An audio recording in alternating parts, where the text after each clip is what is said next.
8 घंटे ही काम करवाया जाए, इसकी मांग की, जिसके चलते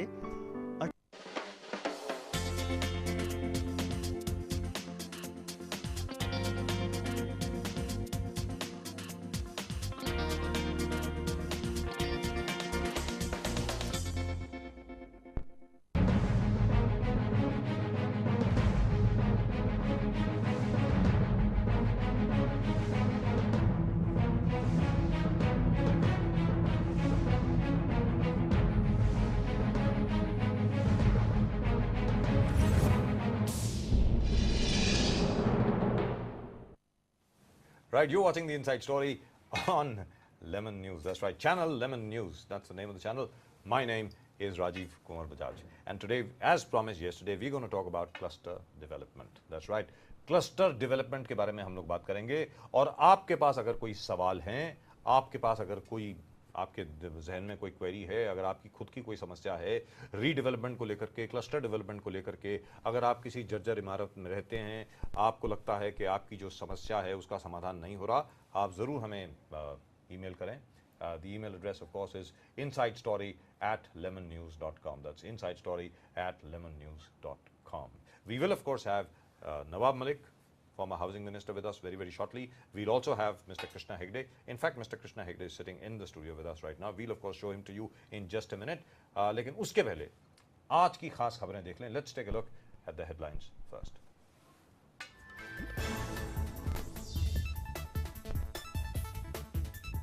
एनआईए ने किया बड़ा खुलासा. पटना में नरेंद्र मोदी की रैली के दौरान धमाकों पर नरेंद्र मोदी पर फिदायीन हमले की थी योजना.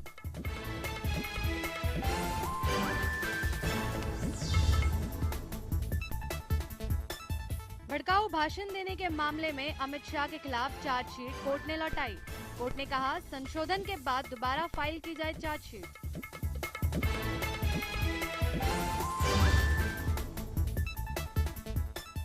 रोक के बावजूद योगी आदित्यनाथ ने लखनऊ में खुलेआम की रैली. आदित्यनाथ समेत सैकड़ों लोगों पर बिना इजाजत रैली करने पर मुकदमा.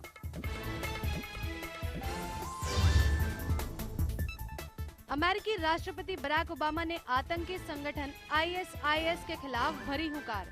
कहा आईएसआईएस का नामो निशान मिटाकर ही दम लेंगे.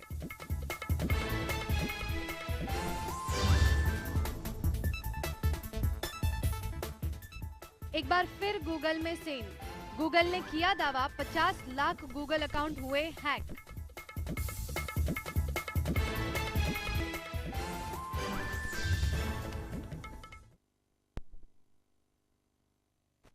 Right, now first let's take a look at what cluster development really is. Cluster development वास्तविकता में है क्या, इसके बारे में हम लोग बात करेंगे.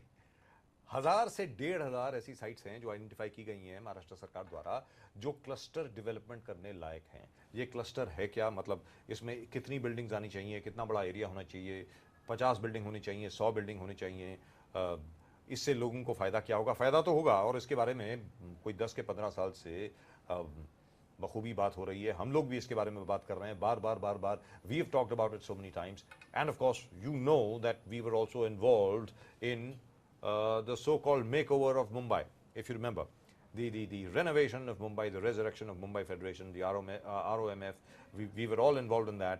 Unfortunately, it didn't take off. It didn't take off at that time because we were not armed with this GR which has come out right now.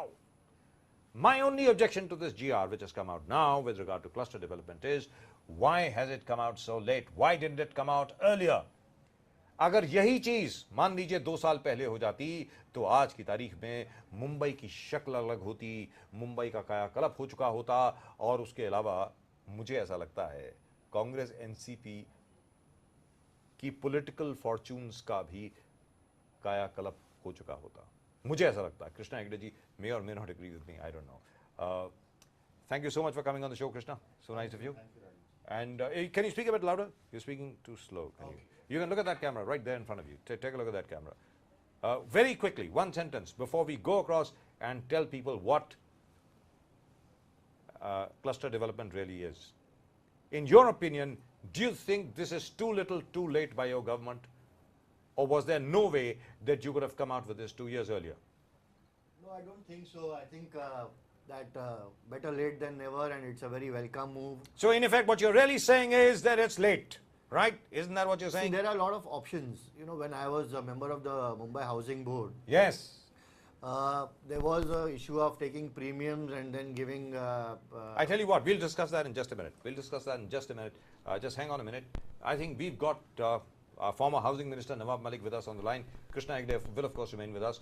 Nawab Malik ji, namaskar. नमस्कार. राजीव बजाज बोल रहा हूँ. यस यस बोलिए. राजीव बजाज बोल रहा हूँ inside story 11 news से. नवाब मलिक जी, सबसे पहले तो आपकी सरकार को, आपको मेरी तरफ से बधाई हो कि आप लोगों ने जीआर पास कर दिया क्लस्टर डेवलपमेंट को लेकर के, जिसमें 1000 से 1500 के करीब साइट्स ऐसी आइडेंटिफाई की गई हैं जहां पर वास्तविकता में क्लस्टर डेवलपमेंट होगी. लेकिन आपको लगता नहीं है, अभी मैं कृष्णा हेगड़े से पूछ रहा था, वो इस वक्त हमारे स्टूडियो में है, कि ये जरा सा लेट हो गया? मुझे ऐसा लगता है कि जरा देर हो गई इसमें, कि शायद ये 2 या 2.5 साल पहले कर देते तो ज्यादा अच्छा होता. नवाब मलिक जी, आप बताएं. Go ahead please. ऐसा है कि पुरानी इमारतों के पुनर्वसन को लेके जो इंसेंटिव एफएसआई है उसको लेके पॉलिसी बहुत पहले बनी है जी. लेकिन जब 1999 में पॉलिसी नई फ्रेम की गई जी. उस वक्त 50% इंसेंटिव की एफएसआई की स्कीम बनाई गई जी. तब एक धारणा आई कि छोटे छोटे प्लॉट डेवलप ना करके क्लस्टर में बनाया जाए. जी जी तो जी क्लस्टर की पॉलिसी भी आज से 6 साल पहले बनी हुई है. जी बिल्कुल. ये कोई नई पॉलिसी नहीं है, उसमें अमेंडमेंट किया गया है कि किस तरह से और उसमें प्रोत्साहन दिया जाए. जी. उसके बाद बहुत सारी चीजें बदली है. फंजिबल एफएसआई का था मामला, उसके अंदर रिलैक्सेशन दिया गया. जी. 70% जो उसमें कंसर्न का मामला था उसमें 100% कर दिया जी. कि पहले फेज में आप 70% दीजिए, जी. लेकिन बाकी इमारतें हैं उनका भी कंसर्न होगा, बाई फोर्स डेवलपमेंट नहीं हो सकता. जी. तो ये नहीं कि नया कोई सरकार ने लाया है, कुछ और रिलैक्सेशन दिए हैं जी. और जो टेनेंट है उनके थोड़े से जो हित है उसकी रक्षा की गई है. जी. लेकिन यहाँ पर 2 या चीजें और दो या 3 चीजें हैं जिसके बारे में मैं आपसे जानना चाहूंगा very quickly. Nawab Malik sahab, cluster development, this is the only way forward, all of us know. हर एक को ये मालूम है कि जब तक क्लस्टर डेवलपमेंट नहीं होगा, मुंबई की शक्ल की और मुंबई का जो इंफ्रास्ट्रक्चर है वो नहीं बनेगा. लेकिन दूसरी चीज जो दी गई है, पहले एफएसआई जितनी दी गई थी उसके हिसाब से एक लेवल था बिल्डिंग्स का. आज की तारीख में 80 मंजिल तक की बिल्डिंग बन सकती है. डिपेंड्स ऑन कि बाकी सारी चीजें अगर उससे सहमत हों तो. Now, if you're going to make an 80-story building over there, where is the infrastructure which will support such a building, Mr. Nawab Malik? No, see exactly what is happening. We have a building on a 100-meter, 50-meter, 200-meter plots. Right. When you are going to give a incentive FSI, it will be a pencil-sized building. Ji. So it is a concept that there should be a cluster of many buildings. The plot size should be a big. Ji. It should have a open space. Right. Then it will create a new infrastructure facilities in the city. Fantastic, fabulous. और यहाँ पर ये इस विषय के बारे में हम लोगों ने पहले भी बात करी थी नवाब मलिक साहब, आपको याद होगा. और वो ये था कि जैसे आप हांगकांग ले लीजिए, सिंगापुर ले लीजिए, जकार्ता ले लीजिए, शंघाई ले लीजिए, वहां पर बिल्डिंग जो बड़ी होती है, जैसे 80 मंजिल की बिल्डिंग है या 100 मंजिल की बिल्डिंग है, वो अकेली नहीं बनती है. There is never a stand alone 100 story tower. अगर 100 मंजिल की बिल्डिंग बन रही है तो they are always made together. जैसे वर्ल्ड ट्रेड सेंटर था, अभी दोबारा भी जो बना है, they are always twin buildings. वो इसलिए कि अगर आग लगती है तो कहीं पर भी हाइड्रोलिक लिफ्ट इतनी बड़ी नहीं होती है कि वो 100 मंजिल तक पानी पहुंचा सके. The fire in the next building is always extinguished by its neighboring building. तो इस किस्म का कॉन्सेप्ट हम लोग मुंबई शहर में क्यों नहीं लाते? नवाब मलिक साहब बताएं. See, there is an order from the Supreme Court should be a 6-meter open space to the every building. Yes. Due to that, the development of the entire whole city was stopped. Ji. That's why some of the amendment is made by the government, and a firefighting system should be adequate, and the fire system to be improved. This kind of a concept is there. Ji. I think the DCR will provide how the firefighting system will be made adequate. I Ji. think the automated firefighting system is compulsory in each and every building which is constructed newly. And Ji. as far as height is concerned, Yes. the fire department give NOC until and unless they are satisfied that the firefighting equipment are adequate and the system will be fine to fight with the fire, then they will give the NOC. Wonderful. Without their NOC, it cannot be There was just a social media sidelight. पे ले। Nawab Malik Saab, that was just a sidelight. I know we have diverted from the main issue. I am responsible for it, not you. The thing over here is, finally, Nawab Malik Saab, one final question to you. When do you think this cluster development, which will actually start becoming a reality? अभी तो GR पास हुआ है, अब असल में इस पे काम कब शुरू होगा आपके मुताबिक? ये बताएं। This is the government is doing like a facilitator. Right. तो सरकार उसको प्रोत्साहन देने का काम करेगी और जी। प्राइवेट लोगों के जरिए होगा।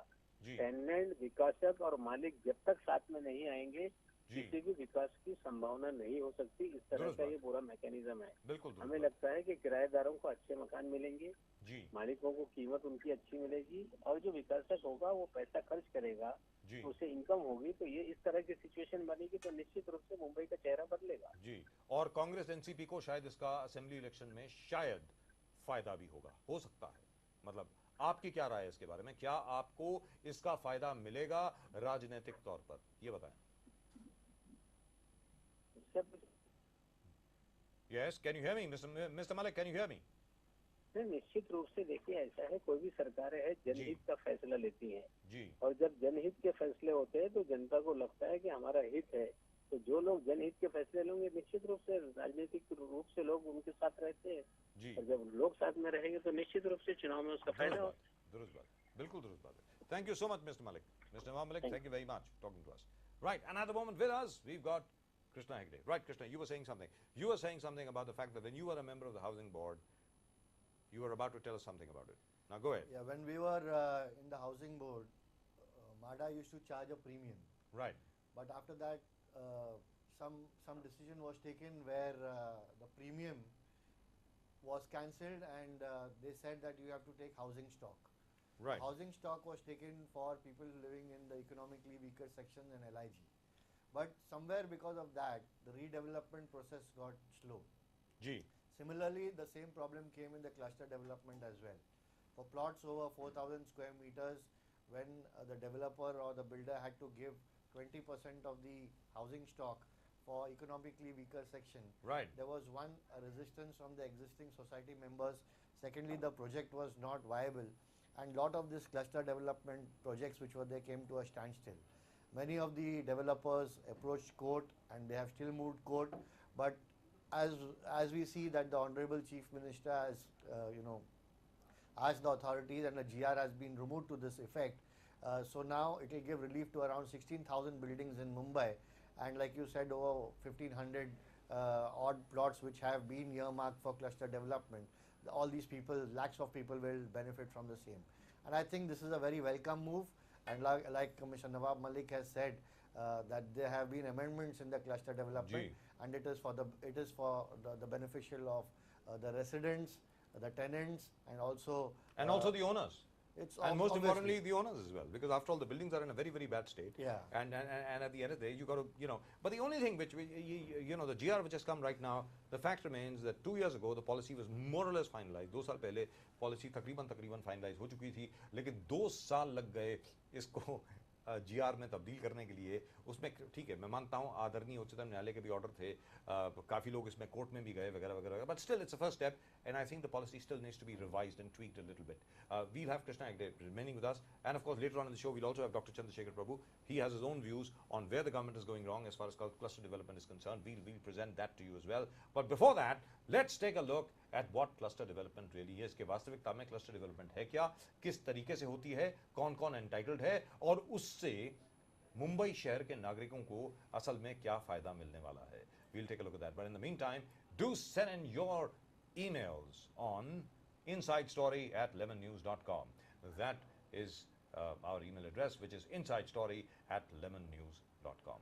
सबसे पहले देखते हैं क्लस्टर डेवलपमेंट वास्तविकता में है क्या और इसका फायदा क्या होगा और किस किस को मिलेगा. Let's take a look.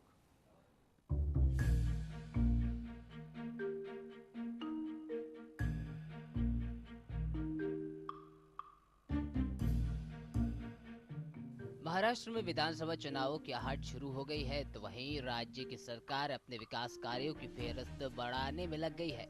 जी हाँ, सूबे के सीएम पृथ्वीराज चौहान ने आचार संहिता लगने से ठीक पहले महाराष्ट्र में क्लस्टर डेवलपमेंट को मंजूरी देकर एक ऐतिहासिक फैसला लिया है. माना जा रहा है लंबे समय से अटके क्लस्टर डेवलपमेंट प्रोजेक्ट को सीएम चौहान द्वारा मंजूरी देना आने वाले विधानसभा चुनावों में महाराष्ट्र की जनता को लुभाने की एक कोशिश है। फिलहाल योजना को मुंबई के शहरी इलाकों में ही लागू किया गया है, जबकि उपनगरों में इस योजना को उच्च न्यायालय के निर्णय के बाद लागू किया जाएगा। हे करणं शक्य झालं कारण महाराष्ट्रात सर्वात ताकदवान अर्थव्यवस्था आहे। महाराष्ट्र राज्याचं उत्पन्न हे दुसऱ्या क्रमांकाच्या उत्तर प्रदेशपेक्षा 40% जास्त आहे। गुजरात वगैरे राज्य आमच्याकडे जवळपासही नाही। क्लस्टर विकास नीति मुंबई शहर के लिए एक महत्वाकांक्षी योजना है। कहने को एसआरए की तर्ज पर बनी ये योजना एसआरए से काफी अलग है। क्लस्टर डेवलपमेंट के लिए 70% मकान मालिकों का समर्थन अनिवार्य है। जर्जर इमारतों के विकास के लिए मकान मालिकों की मंजूरी की जरूरत नहीं। मुंबई की 1900 इमारतों के पुनर्निर्माण के लिए क्लस्टर डेवलपमेंट वक्त की जरूरत। क्लस्टर डेवलपमेंट का लाभ फिलहाल मुंबई के शहरी इलाकों को मिलेगा। मुंबई के उपनगरों में क्लस्टर डेवलपमेंट हाई कोर्ट के निर्णय के बाद होगा। वहीं ठाणे शहर को भी सीएम साहब ने तोहफा दिया है। मुंबई की तर्ज पर अब ठाणे शहर भी झोपड़पट्टी मुक्त होगा। सीएम चौहान ने कहा है मुंबई की तर्ज पर ठाणे में झोपड़पट्टी मुक्त योजना ठाणे वासियों के लिए लाभकारी होगी। चुनाव से ठीक पहले क्लस्टर डेवलपमेंट को मंजूरी देना महाराष्ट्र सरकार का लोक लुभावन फैसला जरूर है, लेकिन इसका कितना फायदा चुनावों में चौहान साहब उठा पाएंगे ये तो आने वाला वक्त ही बताएगा, क्योंकि इससे पहले भी कांग्रेस इस तरह के प्रयोग कर चुकी है। बीएमसी चुनाव के ठीक पहले शहरी झोपड़पट्टी को लेकर 1995 के जीआर के तहत व्यक्ति को पात्र न करते हुए मकान को पात्र करने का फैसला महाराष्ट्र सरकार ने लिया था, लेकिन इस फैसले से कांग्रेस को बीएमसी चुनाव में कोई खास फायदा नहीं हुआ था। बहरहाल सीएम चौहान के इस फैसले से तो साफ दिखता है कि महाराष्ट्र सरकार चुनावों में जनता को लुभाने के लिए कोई कसर नहीं छोड़ना चाहती। लिहाजा सालों से ठंडे बस्ते में पड़े प्रोजेक्ट को चुनाव से ऐन मौके पर मंजूरी दे दी। अपने इस फैसले से सरकार आने वाले विधानसभा चुनावों में कितना फायदा उठा पाएगी, ये देखने वाली बात होगी। Bureau report, lemon news, Mumbai.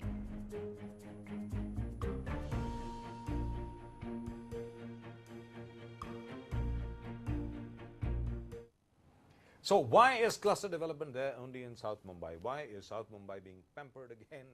What about the burbs? That is the suburbs. जहां तक के suburbs का सवाल है, उपनगरों का सवाल है, नॉर्थ मुंबई का सवाल है, यानी उत्तरी मुंबई का प्रश्न है, वहां पर ये स्कीम लागू क्यों नहीं हो रही? Why is there no cluster development on this scale in the northern suburbs? And to answer that question, we have Krishna Hegde right here with us. Mr. Hegde. Rajiv जी, मुझे लगता है कि जो क्लस्टर डेवलपमेंट का इशू है वो suburbs के लिए भी लागू होता है, और जो जीआर जो है उसमें जो मेरी जानकारी है वहाँ पर सबब्स में भी जो क्लस्टर डेवलपमेंट है वो हो सकता है। इसके लिए जो सुरेश शेट्टी जी है हमारे मंत्री, और मैं खुद सीएम साहब के साथ फॉलोअप कर रहे थे, और एक दो दिन पहले ही जीआर निकला था। काफ़ी टाइम से हम वो जीआर के का इशुएंस के लिए भी काफ़ी हमने मेहनत की है जी। और जो विकासक है हमारे एरिया के, जो रेसिडेंट्स है, जो टेनेंट्स है, लगातार उनके फ़ोन भी आ रहे हैं। तो मुझे लगता है कि ये काम हो चुका है और सभी को जो सहूलियत है रेसिडेंट्स को, मुझे लगता है कि इसमें कोई कोर्ट का भी कोई मामला था। I think there was a bit of a problem as far as the high court is concern. One of the cases is pending in the Bombay high court, and I think only after the high court clears it, perhaps this kind of development will take place in the suburbs as well. It had to do with that Kandivali, that special township development case, I think. I'm not really sure about it. We'll of course let our viewers know by the end of the show what really is the situation, कि वास्तविकता में स्थिति क्या है, कि असल में यहाँ पे suburbs में development हो सकती है या नहीं, cluster development के हिसाब से। लेकिन आप अगर अपने इलाके की बात करें और बाकी नॉर्थ मुंबई की अगर आप बात करें, यहाँ पर जो इमारतों का हाल है, यहाँ पर जो प्लानिंग का हाल है, यहाँ पर जो ड्रेनेज सिस्टम है, it is in need of urgent repair. I agree, south Mumbai में जो 100 साल पुरानी, 150 साल पुरानी जो इमारतें हैं, वैसी हालत अभी नॉर्थ मुंबई में नहीं है, लेकिन फिर भी यहाँ पर यानी सबर्ब्स में, उपनगर में, मुझे ऐसा लगता है कि यहाँ पर खास ध्यान देने की जरूरत है। एक जैसा बताएं। As we are all aware that Mumbai is an island city, Yes. and with 7 islands, we have reclaimed land and made a Mumbai. And city side अगर हम देखने जाए तो काफ़ी जो इंफ्रास्ट्रक्चर है वो पहले से बनी हुई है, काफ़ी ब्रिटिशर्स ने भी बनाया है। Right. लेकिन जो अभी जो नॉर्थन साइड ऑफ मुंबई है, जो सबर्ब्स हम कहते हैं, वहाँ पर इंफ्रास्ट्रक्चर फैसिलिटीज़ जो बीएमसी देना चाहिए थी, वो बीएमसी असफल हुई है। और मुझे लगता है कि ये जो इंफ्रास्ट्रक्चर का इश्यूज़ है, जैसे जी। पानी का इश्यूज़ हो, रास्ते का इश्यूज़ है, इसको पहले दायरे में लेकर इसके ऊपर जो है काम होना चाहिए। काफ़ी देर से बीएमसी आप जानते हैं कि शिवसेना बीजेपी के हाथ में हुई है, और मुझे लगता है 31,000 करोड़ रुपए का बजट होने के बाद भी वो अपना काम करने में असफल रही है। Right, we'll talk about that. Now, that's a very, very, very highly politically charged issue, and as usual, Krishna Hegde blaming the BJP Sena for the fact that they are ruling in the BMC. यानी BMC में Bharatiya Janata party और शिवसेना की सरकार है पिछले 15 के 20 सालों से। How many years? 20 years, I think. It's been this is the More than that, all right. almost 1985 से सिर्फ 4 साल कांग्रेस के पास। So we'll talk about that in just a minute. But we have some people with us. इस वक्त हमारे साथ कुछ लोग हैं जो काफी नाखुश हैं। किस बात से लेकर के? इस बात को लेकर के कि सबर्ब्स में यानी उपनगर में ये क्लस्टर डेवलपमेंट की जो पॉलिसी है इसको लागू क्यों नहीं किया गया। अवनिंद्र आशुतोष हमारे संवाददाता इन लोगों से बात कर रहे हैं और ये लोग जरा नाखुश हैं। इनका ये कहना है कि भाई अगर साउथ बॉम्बे में हो सकता है तो नॉर्थ बॉम्बे में क्यों नहीं, नॉर्थ मुंबई में क्यों नहीं। Let's take a look. इस तरह से महाराष्ट्र के मुख्यमंत्री पृथ्वीराज चौहान ने लोगों को भरोसा दिलाया था कि क्लस्टर डेवलपमेंट को लेकर वो काफ़ी गंभीरता बरतेंगे, लेकिन सिर्फ टाउन के लोगों को ये फायदा होगा और निश्चित रूप से इस मसले पर अलग अलग लोग राय रखेंगे। यहाँ पे हम जानने की कोशिश करते हैं कि इनकी क्या प्रतिक्रिया है। सर, आपका नाम बताइए। मेरा नाम है कांति भाई पंचाल। मैं काफ़ी साल से 15-17 साल इधर रह रहा हूँ और ये जो बिल्डिंग की हाल है आप देख रहे हैं, पानी भर रहा है, ये है बिल्डिंग गिरने की तैयारी में। हम लोग ने सब कुछ कोशिश किया लेकिन कुछ हुआ नहीं। प्रॉमिस देते हैं लोग, हम करेंगे, वोट मांगने के लिए आ रहे हैं और वोट देते हैं और लेकिन काम नहीं करते। और क्यों टाउन के लोग ही टैक्स वगैरह भरते हैं क्या? हम लोग भी भरते हैं। हम लोग ज़्यादा उनसे ज़्यादा गंदगी में हम लोग कितने सालों से रह रहे हैं, फिर भी हमारा कोई नहीं सुन रहा है। इतनी बार चैनल पे ये दिखाया गया है फिर भी कोई नहीं सुन रहा है। तो मैं सरकार को, पृथ्वीराज चौहान को एक ही रिक्वेस्ट करना चाहती हूँ कि हमारे नाम पे वो मदद जाहिर कर दे कि ये लोग मर गए। ये बिल्डिंग तो 2-3 महीने में गिरने ही वाली है, कभी ना कभी तो गिरेगी ही। इसका पूरा न्यू जो है वो पूरा सड़ गया है और कभी गिरेगी और हम लोग दब के मर जाएंगे। तो उसको पहले ही हमको वो मदद दे दे तो हम लोग चैन से रह सकेंगे और मर भी सकेंगे। देखो ये हमारा बिल्डिंग देखो ना, पूरा आप देखते हैं ना कैसे गिरने को आई है। अब फिर गिर जाएगा तो सब मर जाएगा ना। उन लोगों का तो कोई हमारा काम करते ही नहीं है, कितना ही बोल बोल के थक गया।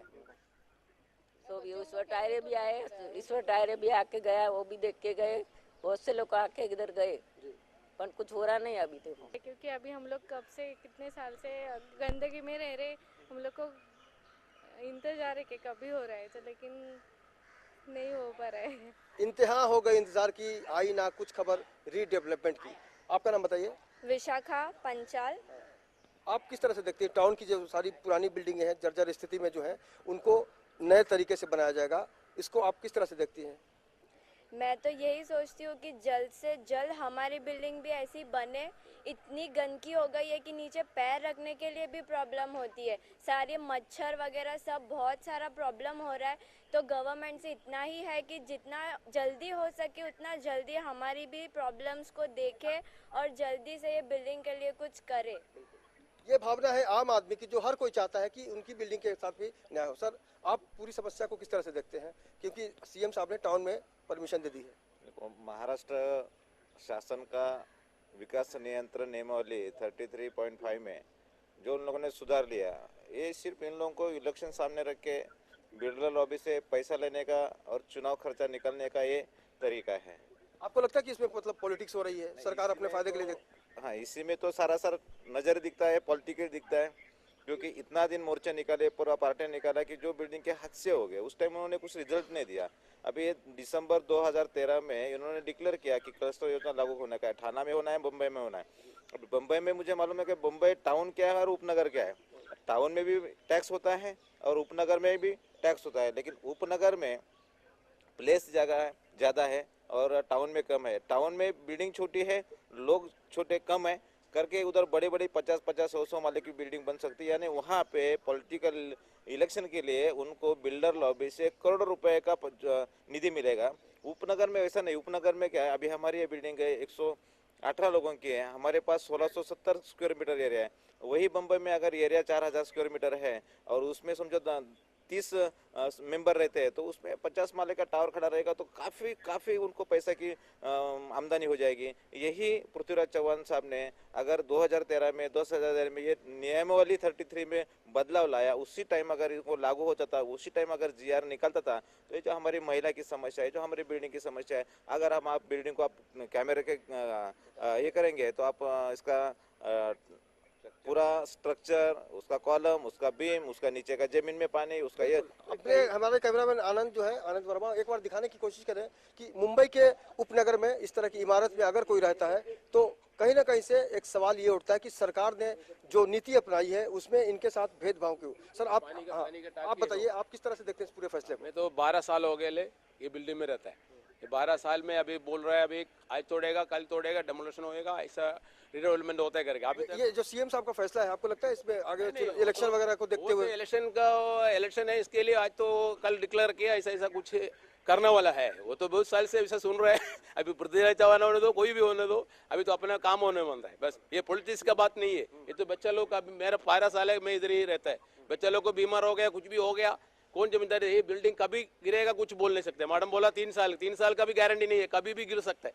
अभी गिरने के बाद में बोलेगा अरे वो एक रीत ला के रखेगा, मैं वो करेगा, ये करेगा, 1 लाख देगा, 2 लाख देगा, मरने वाला को इतना देगा। पॉलिटिक्स वाला कुछ भी बोलता है, ये बोलने वाला कुछ देने वाला नहीं है, मरने के बाद में कुछ फायदा नहीं है। इसके लिए बोल रहा हूँ, ये कुछ पॉलिटिक्स है नहीं। इलेक्शन होने दो, कुछ भी होने दो। ताकि अभी यही तस्वीर है, इनकी जो सोच है, इनका जो फैसला है वो यही है। इनकी सोच से यही हम सबक ले सकते हैं कि आने वाले दिनों में जो चुनाव है उसको देखते हुए पृथ्वीराज चौहान ने इस तरह का फैसला लिया है और बिल्डर लॉबी को खुश करने की कोशिश की गई है ताकि वोट के साथ साथ नोट भी आ सके।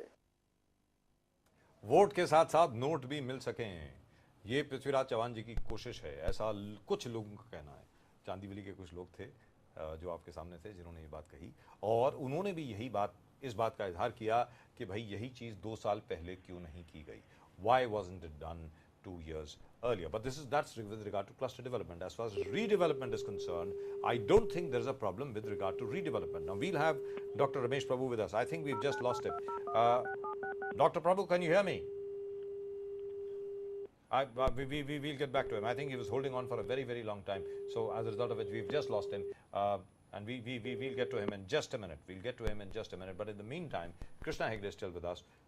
Krishna Hegde, you tell us, as far as you are concerned, people seem to believe that this is a politically motivated move. ये सिर्फ राजनीति से प्रेरित है। जो कुछ भी अभी मुख्यमंत्री जी ने किया है, ये क्लस्टर रीडेवलपमेंट की जो बात है, इसमें नोट भी मिलेंगे आपको, वोट भी मिलेंगे, बिल्डर लॉबी को अब खुश करने की बात है। एक तरफ ये कहा जा रहा था कि बिल्डर लॉबी आप लोगों से बिल्कुल ना खुश है, अब ये कहा जा रहा है कि बिल्डर लॉबी को खुश करने की बात की जा रही है। जरा बताएं प्लीज। सीएम साहब जब भी से यहाँ 3 साल पहले आए थे, उन्होंने कई बोल्ड डिसीजंस लिए जी। मोनो रेल हो, मेट्रो रेल हो, जो ईस्टर्न एक्सप्रेस फ्लाईओवर हो, मिलन सबवे फ्लाईओवर हो, जोगेश्वरी विक्लोरी लिंक रोड हो, Santa cruise Chembur link road हो जी। मुंबई में एक अच्छा इंफ्रास्ट्रक्चर बांधने की उन्होंने कोशिश की है। राजीव गांधी सी लिंक हो, जब मुंबई को एक अच्छा इंफ्रास्ट्रक्चर देने की बात हुई, उसके बाद सीएम साहब ने hang on a minute, Krishna Hegde, you can't claim credit for all that. All these schemes had been in the making for a long time. As far as the sea link is concerned, that is from the Sena BJP. Now come on. No, let me just complete. Our honorable CM took bold decisions on fungible FSI. Today, all the builders who were earlier complaining about corruption in BMC, right? Today they have to pay a straightforward premium for whatever FSI they are using. We'll come back to you in just a minute. Right. Oh, 2.7 complete that. FSI which they are getting. They're Yes. happy with it. Happy Earlier with there it. was a lot of criticism. And they're going to get to make 80-storied buildings as far as cluster redevelopment is concerned. Now, at the moment with us, we've got our old friend, Dr. Ramesh Prabhu. Dr. Prabhu, can you hear me? Yeah. Dr. Ramesh Prabhu, Rajiv Bajaj here from Inside Story on Lemon News. Can you hear me, sir? Yeah. Dr. Prabhu, as far as redevelopment is concerned, the new GR which has come on cluster development, will it have any impact on the issues with regard to redevelopment in the city of Mumbai? Dr. Ramesh Prabhu, please go ahead. Hello. Yes, you're on. Can you hear me? Hello. Can you hear me, sir? I think we'll have to get back to Dr. Ramesh Prabhu. I don't think he can hear me. We could hear him, but he could not hear us. Right, you were saying. Go ahead, Krishna. You were saying something. The Honorable CM has been taking bold decisions for Mumbai. Whether it is the fungible FSI where today a developer can build 2.7, he can pay his premium and go to whatever extent he can go to in the available FSI for his plot. Right. Similarly, several bold decisions have been taken by this Honorable CM. If we see that if anyone doing any good work, there are always 10 fingers pointing. But like the person on your channel just said that, there could be a vested interest. But there is nothing. If someone is taking bold decisions, I think it has to be appreciated. And I think we should appreciate the Honorable CM. But then the fact remains that as far as real estate development in the city is concerned, that has come to a standstill. That is more or less at a standstill. You can go across and take a look all over the city and you will find construction sites where all the machinery is lying vacant, it's lying idle, the sites are vacant, begging your pardon. There are no workers working over there anymore, and that has all come about only because of the fact that all of you were like rabbits caught in a headlight because you just didn't want to move, because you didn't want to be accused of corruption, and which I think is a sad day, which was a sad day for the city of Mumbai. Let me finish. The fact remains, look, you take a look at Jew, you take a look at Andheri, take a look at so many other places. जहां पर permissions भी मिल चुकी हैं, CC भी issue हो चुकी है, वहां पर भी काम बंद पड़ा है. इसलिए बंद पड़ा है क्योंकि बीएमसी के लोग, बिल्डिंग एंड प्रपोजल्स डिपार्टमेंट के लोग जो हैं, वो आगे परमिशन नहीं दे रहे हैं. कृष्णा हेगड़े जी, आप जितना मर्जी अपनी गवर्नमेंट को डिफेंड कर लें, no problem, you are supposed to defend your government, but the fact remains today Mumbai is suffering. Mumbai is suffering because of the lack of bold decisions. Now this decision has come and we welcome it. We only wish it had come slightly earlier. I wish it had come slightly earlier. I wish it had come 2 years ago. That would have been great. That would have been really great for this city. But even now, I hope this thing actually gets implemented. Now, do you think it will get implemented? What has happened today? I'm sure it will be implemented, and whatever decisions taken by the government, whether it is a policy decision, you can have decision on housing policy, right? But you have to do it assessing the pros and the cons. Assessing and after seeing the pros and cons, right? We only then can a reasonable decision be taken, which should be for the benefit of the residents and the tenants. Right. And that is exactly what the Honorable Chief Minister has done. He has gone. But he has done it too late. No, I don't think so. After 2 years. I don't think so. All right. I think we finally have Ramesh Prabhu online. Dr. Ramesh Prabhu, can you hear me now? Hello? Dr. Prabhu, can you hear me? I don't think he can hear us. So shall we forget about him? Dr. Ramesh Prabhu, can you hear me, sir? For the one last time, can you hear me? No, I don't think he can hear us. I don't think he can hear us. I tell you what, let's take a look at what cluster development really means. Can we have those graphics on screen, please? जहाँ तक cluster development का सवाल है, लंबे समय से अटके cluster development को चुनाव से पहले मंजूरी दे दी गई है. चुनाव लिहाजा 1 महीने में 1.5 महीने में होने वाले हैं. इसके अलावा क्या कांग्रेस एनसीपी सरकार को इसका कोई राजनीतिक फायदा मिलेगा? जैसे अभी नवाब मलिक जी ने बताया, इसका जरूर फायदा मिलेगा. अगर लोगों के हित की बात होगी तो लिहाजा राजनीतिक फायदा तो मिलना ही है. लेकिन जहां तक भारतीय जनता पार्टी का सवाल है, जहां तक शिवसेना का प्रश्न है, शिवसेना भारतीय जनता पार्टी दोनों ने इस मूव को नकारा है. दोनों ने कहा है कि जहां तक इस चीज का सवाल है, इस पॉलिसी का सवाल है, अगर उनकी सरकार आती है तो इस पॉलिसी को बड़े ध्यान से एक बार फिर पढ़ा जाएगा, देखा जाएगा और फिर यह तय होगा कि यह वास्तविकता में इंप्लीमेंट होती है या नहीं. तीसरी चीज, जहां तक के क्लस्टर डेवलपमेंट का सवाल है, इसी किस्म की क्लस्टर डेवलपमेंट जैसे अभी कृष्णा हेगड़े जी बता रहे थे, अब मुंबई के उपनगर में भी लागू होगी, उपनगर में भी लागू होगी, यानी नॉर्दर्न सबर्ब्स में भी ये लागू हो सकती है। इसके बावजूद कि जीआर में साफ लिखा है कि अब तक फिलहाल ये सिर्फ दक्षिण मुंबई के लिए ही है, but the same law can be applied to the northern suburbs as well. Now in your own constituency, Krishna Hegde, is there any area which has been earmarked for cluster development? Mr. Hegde. जी, मेरे constituency Vile Parle विधानसभा क्षेत्र में भी काफ़ी ऐसे projects हैं जहाँ पर इनको क्लस्टर रीडेवलपमेंट की ज़रूरत है। और काफ़ी जो दत्ता रामानंद सोसाइटी है, पार्लेश्वर सोसाइटी है, उसमें से दत्ता रामानंद सोसाइटी के जो लोग हैं उन लोग कोर्ट में भी गए थे, और मुझे लगता है कि this is a welcome move, and lot of buildings and lot of residents will benefit from the same. Not only cluster redevelopment, but we are also looking at गाउटन में जो redevelopment होना चाहिए, गाउटन का जो layout redevelopment होना चाहिए। अगर गाउटन के लोगों को भी इसमें से फ़ायदा हो सकता है कि गाउटन का redevelopment हो और लोगों को अच्छे और बड़े घर मिले, looking into their heritage, जो हेरिटेज का उनका वैल्यूज़ है उसको प्रोटेक्ट करते हुए अगर गाउटन के लोगों को भी क्लस्टर रीडेवलपमेंट में फ़ायदा मिले तो मुझे लगता है ये बहुत अच्छा स्टेप होगा। Right, Krishna Hegde, thank you very much for joining us. So nice of you. I hope what you say is true, even though we have to take it with a pinch of salt, because remember, he's a politician, and politicians, as they say, are not to be trusted. You can't trust a politician. Let's be very, very clear on that as far as we are concerned. All right, we've got Dr. Chandrasekhar Prabhu with us. Let's go straight across to him and let's ask him, what does this mean, this so-called cluster development? Dr. Prabhu, can you hear me? Dr. Prabhu, can you hear me? Hear you. Oh, lovely! Look at that! Look at that! You Yes, look I straight. can hear you. I can see you. You look straight out of a Humphrey Bogart movie. Really wonderful. Right, Dr. Chandrasekhar Prabhu, do tell us, as far as the cluster development GR is concerned, do you think it is a little bit of too little, too late? Do you think this will really work? Dr. Prabhu, please go ahead. First of all, the government has not quite understood the concept of cluster development. Right. You see, the cluster development very simply means instead of individual buildings being developed, they should be developed in a planned manner. Now, the intention is to develop the city in a planned manner. The intention is not to sell the city to builders. What has happened in the place of planned development, which should have happened in cluster development, is to have a sellout to the builders. What Right. the government has in fact done Yes. is that without the consent of the concerned people, Yes. they have forced the residents of Mumbai to go into the clutches of the builder. What is the intention of the cluster development?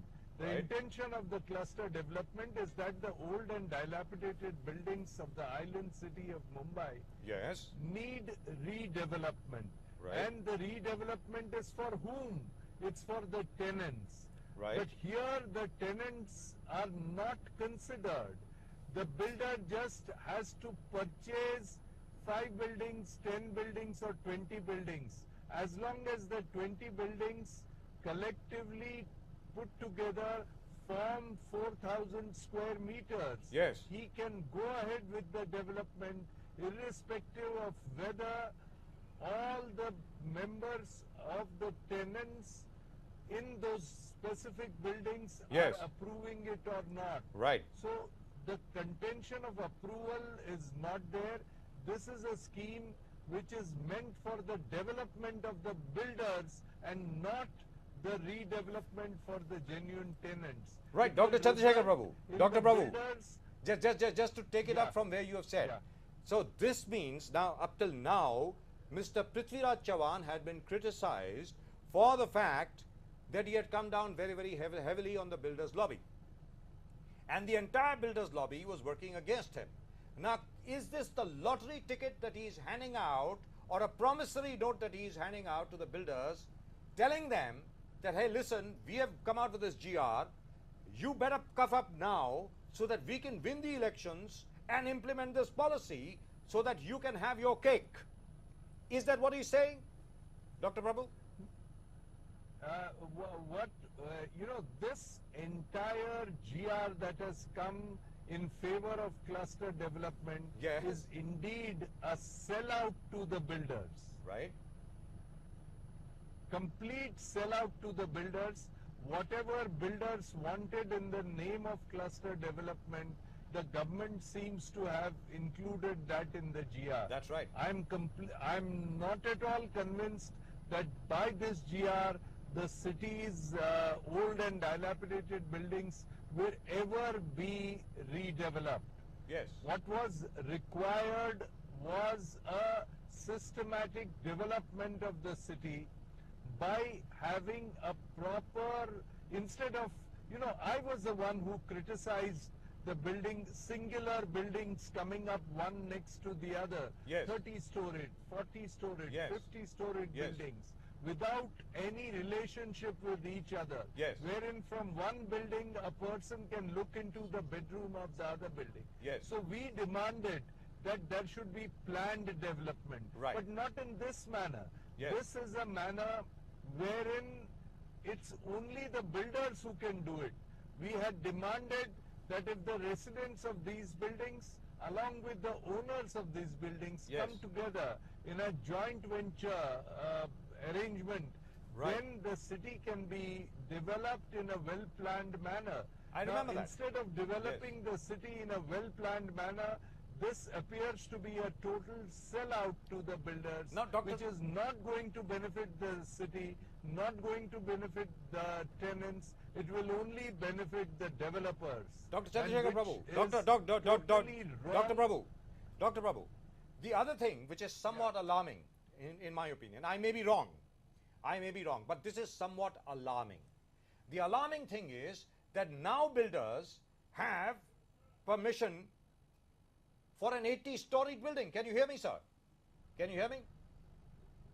Not just 80-storied, it could be 100, it could be 110-storied building. Right. I'm not against going multi-storied per se. But what about the rest of the infrastructure? Our fire brigade is not equipped. Yes, absolutely. That's exactly what I was coming to. The fire brigade is not equipped even to deal with a 30-story building. Is equipped. The fire brigade is equipped to handle only 18 to 20-storied buildings. Yes. Now, under this cluster development, there could be 100, 120-storied buildings. Yes. The fire brigade is not equipped to handle them.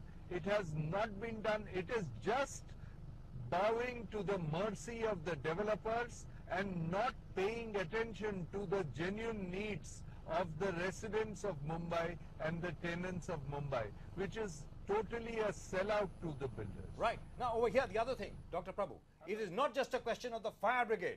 It is also a question of clean drinking water. It is also a question of the roads around. It is also a question of the kind of congestion these 80-storied and 100-storied and 120-storied buildings are going to cause. Now, who has talked about that? They don't change. Right. Please yes, go ahead. The roads don't change, the Yes. playgrounds don't change, the schools don't change, the colleges don't change.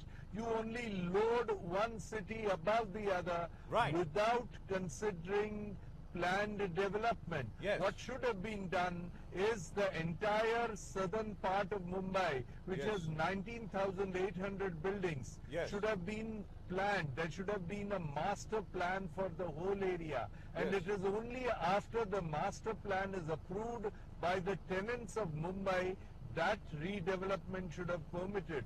Instead of that, now it is just a blanket check. It's a blank check to the Yes. builders of Mumbai to exploit the tenants, remove them from their houses under the garb of saying that their buildings are dilapidated, vacate them from their houses saying that you will die under the building, so you vacate them, throw them on the streets, pay them some money and just get rid of them. This has been done earlier by builders as well. And we have been warning the government against it. Yes. But instead of paying attention to our warning, government is giving in to the builders' demand, and this is a total sellout for the builders of Mumbai. the tenants of Mumbai should come out openly against it and stop this kind of indiscriminate Now, that's a development very of interesting Mumbai. thought that you came out with, Dr. Chandrasekhar Prabhu. You've said it before, but I would like you to explain it in a little bit of detail. You said that instead of planned development, instead of planning out the infrastructure that will come along with the redevelopment of these clusters, what we are doing is we are building one city upon another city. You're loading one city on another. The schools remain the same. The colleges remain the same. The hospital facilities, that is medical facilities, remain the same. The roads remain the same. But you are making 80-storied and 120-storied buildings all over the place. यानी 80 और 120 मंजिल की आप buildings बना रहे हैं और आपके पास वही स्कूल हैं, वही रोड हैं, वही मेडिकल फैसिलिटीज हैं और उसके बारे में आप कुछ नहीं कर रहे हैं. So, Dr. Prabhu, what should have been done according to you? आपके मुताबिक क्या करना चाहिए? ये तो एक तरफ है जी.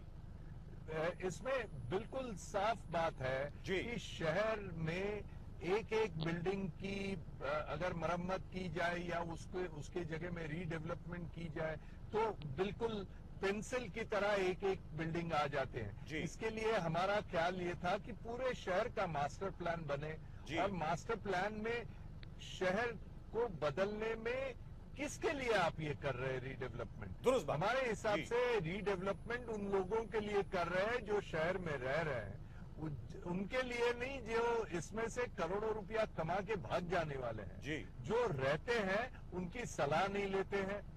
उनके हिसाब से अगर बिल्डिंग के मालिक और जो टेनेंट है वो साथ में मिल जाए तो उनके साथ में मिलने से एक जॉइंट डेवलपमेंट का एग्रीमेंट किया जा सकता है.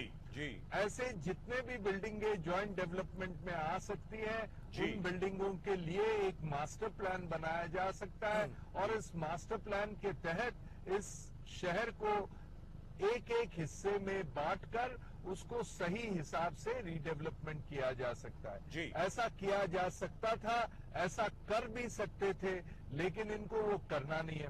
इनको इस शहर का रीडेवलपमेंट सिर्फ बिल्डरों को खरबों रुपया कमाने से ही रीडेवलपमेंट कराने की इनकी सोच है.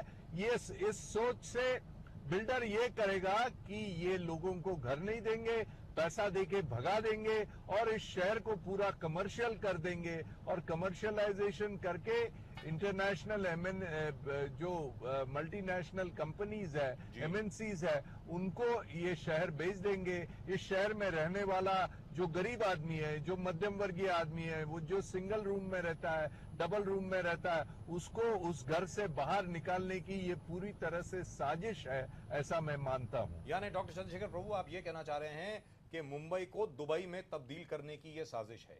यानी दुबई में जिस प्रकार अमीरों के लिए शहर है और जो लोग काम करते हैं उनके लिए शहर के बाहर टेनेमेंट्स हैं, वही चीज आज की तारीख में हम लोग मुंबई में लागू करने जा रहे हैं. Is that what you are saying doctor Prabhu? Redevelopment में मैंने मेरी टीम के साथ 1000 बिल्डिंगों को सर्वे किया जहां पे रीडेवलपमेंट मुंबई में हो चुकी है. और मैं मिसाल के तौर पर आपको कह सकता हूं, जैसे नाना चौक बॉम्बे में ताड़देव और चौपाटी के बीच में एक नाना चौक है. वहां पे एक हरि निवास नाम की बिल्डिंग थी जिसमें 475 टेनेंट रहते थे. उसकी रीडेवलपमेंट हुई. कागजों पे ये बताया गया कि हर टेनेंट को घर मिला है, लेकिन टेनेंट के लिए जो घर बना है उसमें सिर्फ 75 घर बने हैं. 475 में से 75 लोगों को घर दिया गया और 400 लोगों को रफा दफा किया गया. वैसे ग्रैंड रोड स्टेशन के सामने प्रेम भवन नाम की बिल्डिंग थी. उस बिल्डिंग में 70 टेनेंट रहते थे. आज उस जगह पे रीडेवलपमेंट हो चुकी है और कागज पे ये बताया है कि 70 टेनेंट को घर मिला है. दरअसल 70 में से सिर्फ एक टेनेंट को घर मिला है, बाकी सारे जो 69 टेनेंट है सबको घर से बेघर कर दिया है. चौपाटी के पास भवंस कॉलेज के साथ जहां महात्मा गांधी रहते थे उसी लेबरनम रोड में जेके बिल्डिंग नंबर 3, 4 गया. उसके जगह में एक भी पुलिस को घर नहीं दिया. 75 मंजिल की बिल्डिंग बनाने का पहले प्लान था, अभी 35 माले की बिल्डिंग बनी है, उसमें एक भी पुलिस को रखा नहीं गया, सारे फ्लैट्स बेचे गए। इसका मतलब ये तो मैं 3 मिसाल दे रहा हूँ, ऐसे में 1000 मिसाल दे सकता हूँ कि बॉम्बे में रीडेवलपमेंट के नाम पे जब भी बिल्डर आगे आता है वहां के जो ओरिजिनल टेनेंट को बॉम्बे से बाहर भगा देता है। तो इसके लिए हमारी ये मांग थी कि सेल्फ डेवलपमेंट किया जाए, वहां के जो रेसिडेंट्स है, टेनेंट्स और लैंडलॉर्ड है, उनको साथ में लेकर उनके लिए मास्टर प्लान बनाया जाए, लेकिन ऐसा किया नहीं और फिर से एक बार बिल्डरों के चंगुल में मुंबई के रहवासियों को डालने की ये कोशिश हो रही है। मैं समझता हूँ मुंबई के जो नागरिक है, जो दक्षिण मुंबई में रहते हैं, जो पुराने इमारत में रहते हैं, वो बिल्डरों की इस साजिश को सक्सेस नहीं होने देंगे और उसके खिलाफ लड़ेंगे और ऐसी चीजें जो गलत है उनको निकाल के बाहर फेंकने की जो साजिश है उसको नाकामयाब बनाएंगे, जरूर ही नाकामयाब बनाएंगे। लेकिन डॉक्टर प्रभु, इसका सोल्यूशन क्या है, उपाय आखिरकार क्या है? क्योंकि जहां तक बिल्डर्स का सवाल है, बिल्डर्स इतने ज्यादा पैसे, जो पूरी रियल एस्टेट डेवलपमेंट लॉबी है वो इतने ज्यादा पैसे सामने रख देती है कि उसके बाद आदमी हक्का बक्का सा रह जाता है कि कुछ करने लायक नहीं रहता। नंबर 1। नंबर 2, एक उपाय यह है कि आदमी कोर्ट जाए, कोर्ट का दरवाजा खटखटाए, उससे क्या होता है कि सारा डेवलपमेंट रुक जाता है। नंबर 3, जिस तरीके से एसआरए स्कीम में आज तक हम लोग सफलता प्राप्त नहीं कर पाए, शायद इसी वजह से तो सरकार लोगों को साथ में रख करके, लोगों को कॉन्फिडेंस में लेकर के, विश्वास में लेकर के अपने साथ डेवलपमेंट में पार्टनर बना करके क्यों नहीं चलती? इसके बारे में आप पिछले 10 के 15 साल से बोल रहे हैं, आज तक हमारी सरकार ने यह बात क्यों नहीं सुनी है? यह बताएं डॉक्टर प्रभु। इसलिए नहीं कर रहे कि सब जानते हैं कि बड़े बड़े नेता बड़े बड़े बिल्डरों के साथ मिले हुए हैं। एक जमाना था जब बिल्डर चुनाव के समय में नेताओं को पैसा देते थे, फिर ऐसा जमाना आया कि नेताओं के पास इतना ज्यादा पैसा हो गया कि ये बिल्डरों की कंपनियों में नेताओं का पैसा लगता था। आज ऐसे जमाना आया कि नेता बिल्डर बन गए। नेता बिल्डर के बनने के बाद में बिल्डरों को ये लगा कि अब नेता अगर बिल्डर बन गए तो हम क्यों पीछे हटे, तो बिल्डर भी नेता बन गए। उनका खून चूस के उनको रास्ते पे लाने की ये साजिश कर रहे हैं, क्योंकि इन सब चीजों में नेताओं को, बिल्डर को और राजनीतिक पक्षों को पैसा मिलता है और उनको आम आदमी की कुछ लेन देन नहीं है। क्योंकि एक बिल्डिंग में, जैसे मिसाल के तौर पर मैं कहूं तो एक बिल्डिंग में एक आदमी को 300 स्क्वायर फीट का घर देने पर उस 300 स्क्वायर फीट के घर बनाने में ज्यादा से ज्यादा 6 लाख रुपया लगता है, लेकिन उसके मुकाबले में बेचने का जो एरिया मिलता है वो 75,000 80,000 रुपया पर स्क्वायर फीट में बेचते हैं। अगर खराब से खराब दक्षिण मुंबई में एरिया है वो वहां पर भी 40,000 रुपया पर फुट में बेचा जाता है। तो एक घर के पीछे जो टेनेंट को घर दिया जाता है उसमें 6 लाख 8 लाख का खर्चा है और उसके मुकाबले में जो बेचने का घर मिलता है उसमें कम से कम 10 करोड़ 15 करोड़ 20 करोड़ मिलता है। तो 6 लाख की लागत में अगर 10 15 20 करोड़ बिल्डर कमा सकता है तो वो 10 15 20 करोड़ में से जो गरीब आदमी है उसको 50 लाख 60 लाख करोड़ रुपया देकर भगा भी सकता है। यही हो रहा है मुंबई में कि गरीब के नाम पे स्कीम करो, मध्यम वर्गीय के नाम पे स्कीम करो, उसमें से जो बहुत पैसा मिलेगा उसमें उस गरीब का घर खरीदो, उसको मुंबई से भगा दो और बचे हुए जगह के अंदर सारा कमर्शियल करो। ये करने की साजिश है और मुझे लगा था कि क्लस्टर डेवलपमेंट के माध्यम से जो टेनेंट है उनको कुछ राहत मिलेगी, लेकिन राहत तो मिली ही नहीं।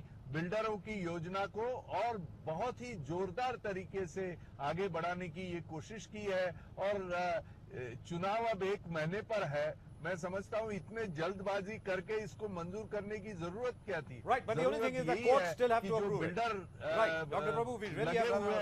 इसके पीछे उनकी मांग को ये मदद कर रहे हैं। Right doctor Prabhu, thank you very much for talking to us, but I think this will go on. Thank you so much for joining us, but this will go on. We're not going to let this go.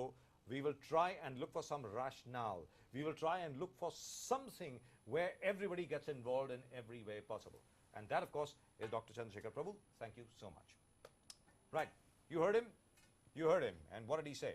What he said was that as far as we are concerned, we are being taken for a ride. That's what he said. जहाँ तक हम लोगों का सवाल है, हम लोगों को, यानी जितने भी गरीब लोग हैं, मध्यम वर्गीय जितने भी लोग हैं, उन सब लोगों को उठ करके अपने हकों की बात करनी चाहिए। अब जहाँ पर मैं डॉक्टर चंद्रशेखर प्रभु के साथ सहमत नहीं हूँ, वो यहाँ पर हूँ, यहाँ पर सहमत नहीं हूँ कि सारे बिल्डर्स सिर्फ और सिर्फ मुनाफे को देखते हैं। मुनाफा देखना बुरी बात नहीं है, मुनाफे से ही सारी दुनिया चलती है, लेकिन शहर की कीमत पर आप मुनाफा नहीं कमा सकते। तो यानी लोगों को, सरकार को, जितनी भी एजेंसीज हैं, बीएमसी हो गई, कलेक्ट्रेट हो गया, कमिश्नरेट हो गया, सब लोगों को मिलकर के मुंबई शहर को बनाना है। और यहां पर बिल्डर्स जो बेचारे लताड़े जाते हैं सबसे ज्यादा, उनका भी बहुत अहम रोल है। Right, that's all we've got for you in tonight's RTV show as far as cluster development is concerned. We'll of course be back tomorrow at the same time, but in the meantime, we'll leave you with the headlines. Now, before the headlines, take a look at our email address again. Please do send us your opinion, your comments, your response on insidestory@lemonnews.com. We leave you with the day's headlines with the promise that we'll be back again with you tomorrow right here on this channel. Keep watching.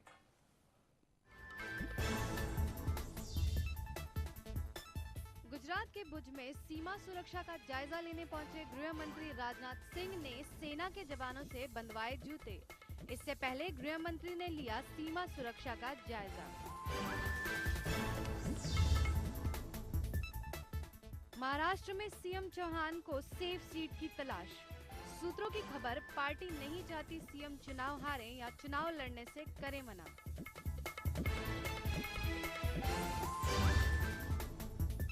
Mainpuri में Sapa supremo Mulayam Singh ने किया योगी आदित्यनाथ पर पलटवार। कहा, पाकिस्तान भारत का छोटा भाई, कुछ लोग कर रहे हैं पाक को परेशान। योगी ने कहा था मुलायम को पाकिस्तान में पैदा होना चाहिए था।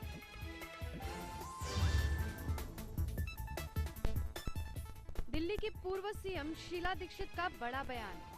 कहा, नंबर हो तो बीजेपी बनाए दिल्ली में सरकार।